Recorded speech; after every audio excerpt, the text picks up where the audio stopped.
Hello dear subscribers, they will tell how you can easily find what size of a YouTube banner you need to create.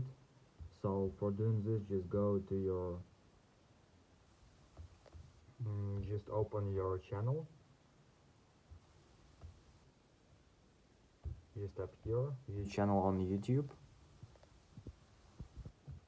So now you just need to tap on your cover photo, and now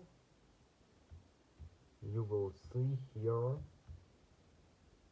size of photo you need to edit your cover banner on your YouTube channel. So here you can see 2048 to 1152. So this is a way how you can also find your size of banner on YouTube channel. So thanks for watching, have a nice day, subscribe to my channel, click like, and goodbye.